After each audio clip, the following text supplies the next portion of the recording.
नमस्कार। Astro sky channel में आप सबका स्वागत है। नक्षत्र, ग्रह, राशि, इन सब का आपस का संबंध और इसका नंबरों का अर्थात अंकों का संबंध। जैसे लग्न, आपकी कुंडली का लग्न अंक क्या है, जिस ग्रह में, जिस राशि में आपका लग्न स्थान का स्वामी बैठा है उसका अंक क्या है,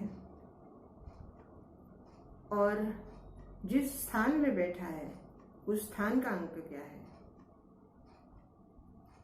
इसी तरह जो कारक ग्रह हैं उन कारक ग्रहों के अंकों को देखा जाता है कि कारक ग्रह का खुद का अंक क्या है, वो कौन सी राशि में, कौन से नंबर की राशि में है और कौन से स्थान में बैठा है, उसका अंक क्या है। इन सब अंकों का आपस में मेल मित्र है या शत्रु है। फिर आता है नक्षत्र। नक्षत्र जो ग्रह जिस राशि में है उस राशि का कौन से नक्षत्र में है और उस नक्षत्र का नंबर कौन सा है, और नक्षत्र के स्वामी का नंबर कौन सा है। इस तरह से सभी अंकों को देखा जाता है कि सभी अंक एक दूसरे से कितने जुड़े हुए हैं, कितने मित्र हैं और कितने शत्रु हैं। अगर कुंडली के कारक ग्रह एक दूसरे के शत्रु अंक में है तो कार्य करते समय या जीवन यापन में कठिनाइयों का सामना करना पड़ता है। आपके ग्रहों के सभी अंक एक दूसरे से मित्रवत हैं तो आपका जीवन सुचारू रूप से चलता है। ये बिल्कुल सिंपल सा साधारण सा गणित है। राशि का अंक, जिस राशि में आपका ग्रह विराजमान है उसका अंक। फिर आता है अंक जोड़ने की बारी, कौन से नंबर पर कौन से अंक की डिग्री है। 0 से लेकर 30 तक 30 डिग्रियों में से कौन सी डिग्री पर है उसका अंक।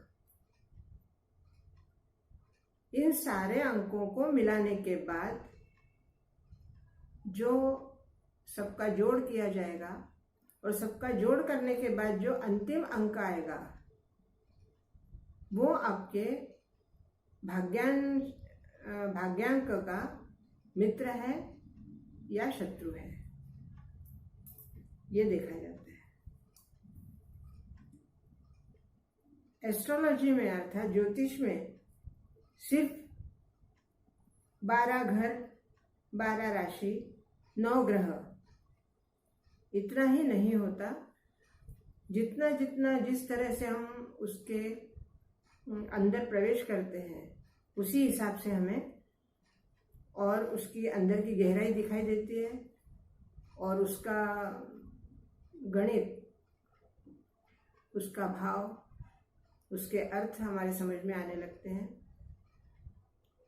जितना आप गहराई में जाओगे उतना ही आपका प्रेडिक्शन या आपकी भविष्यवाणी सही होगी, क्योंकि ज्योतिष में भविष्यवाणी कोई जेब में रखी हुई चीज नहीं है कि जो हम अपने मन से जेब से निकालें और सामने रख दें।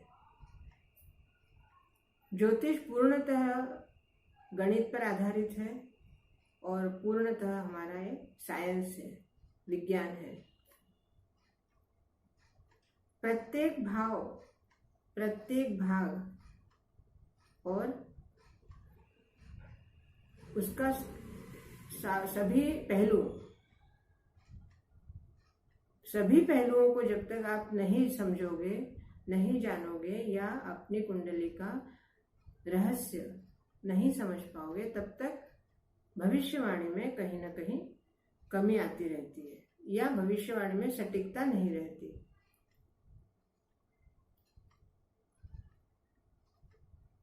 अंकों के साथ दृष्टियां भी आती है। जैसे मैंने कहा, सभी जो चलायमान है वो और जो अचल है वो सभी की दृष्टियां हैं, और इन सभी की दृष्टियों का, सभी के जोड़ का एक निर्णयात्मक भविष्य निकलता है। आपके 12 भावों में कौन कौन किस किस डिग्री पर और किस रूप में है, उसका कारकत्व क्या है, और उनकी 6 अवस्थाओं में से कौन सी अवस्था में वो है, क्योंकि प्रत्येक ग्रह की 6 अवस्थाएं होती हैं। अगर कोई ग्रह किसी राशि में युवा अवस्था में है तो युवा अवस्था तो उसकी वय की अवस्था हुई, लेकिन ऐसे अलग अलग 6 अवस्थाएं होती हैं। 6 अवस्थाओं में अगर वह ग्रह पूर्णतः सकारात्मक मिलता है तो उस ग्रह की आपके लिए हमेशा वो शुभ रहेगा। भले ही वह आपका शत्रु पक्ष का हो, लेकिन फिर भी शत्रु पक्ष में भी कुछ न कुछ सकारात्मक बातें होती हैं जो आपको लाभान्वित करती हैं। 6 तरह के जो भाव हैं प्रत्येक ग्रह के, उन 6 भावों में से वह ग्रह, आगे हम जब वर्ग निकालते हैं तो वर्ग में कौन से वर्ग में आता है, षड वर्ग बल, दश वर्ग बल और षोडश वर्ग बल।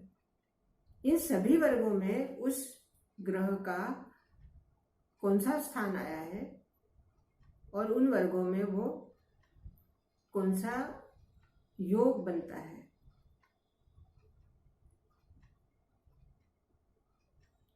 ज्योतिष में कितनी बार ये देखा गया है कि छोटी छोटी बातों का अगर नज़रअंदाज कर देते हैं तो वही बातें हमारे भविष्य के, जो हम भविष्य बताते हैं या भविष्य निकालते हैं कुंडली का, उसमें त्रुटियां रह जाती हैं। इसलिए भविष्य फल निकालने के पहले इन सारे पहलुओं को देखना अति आवश्यक होता है। कोई भी पहलू छूटने ना पाए। जहां आपने एक भी पहलू उसका छोड़ दिया या उसको नजरअंदाज कर दिया तो वही आपका भविष्य फल कहीं ना कहीं त्रुटिमय हो जाएगा। कोई भी ज्योतिषी ये दावा तो नहीं कर सकते कि हम कहते हैं वो 100% सही ही होगा, क्योंकि हम भी मानव हैं तो गलतियां हमसे भी होती हैं। इसलिए 100% का दावा कोई भी नहीं करता और ना ही करना चाहिए। जो सामने वाले ने जो आपके अपने जन्म के डिटेल्स अर्थात जन्म तारीख, जन्म समय और जन्म स्थान वो सही दिया है, फिर भी 4 तरह से जन्म का समय निकाला जाता है। जब बच्चे का जीव पड़ता है पेट में तब वो भी एक समय देखा जाता है, लेकिन उस समय का पता नहीं चलता। दूसरा है जब बच्चा पृथ्वी पर आता है। तीसरा समय देखते हैं जब बच्चे को मां से अलग किया जाता है। और चौथा समय देखा जाता है जब बच्चा रोता है। तो ये 4 समय ऐसे हैं कि जिनका योग्य समय और योग्य समय पर ही उसकी कुंडली, योग्य समय के अनुसार उसकी जब कुंडली बनाई जाती है तब उसका भविष्य फल हम सही निकाल सकते हैं। इसलिए कोई कितना भी कहे कि हमारा यह समय बिल्कुल परफेक्ट है, लेकिन फिर भी उसमें 19-20 का फर्क रहता ही है। दोस्तों, जैसे मैं हमेशा कहती हूँ और कह रही हूँ कि ज्योतिष विषय बहुत ही गहरा है और बहुत रहस्यात्मक है। जैसे जैसे हम इसके अंदर गहराई में प्रवेश करते हैं, वैसे वैसे इसका रहस्य हमारे समझ में आने लगता है। दोस्तों, इसके बारे में अगर आपके मन में कोई शंका हो, कोई जिज्ञासा हो, तो आप जरूर पूछ सकते हैं। मेरे इस चैनल को सब्सक्राइब कीजिए, लाइक कीजिए, शेयर कीजिए और बेल बजाइए। कमेंट्स अवश्य करिए। बहुत बहुत धन्यवाद।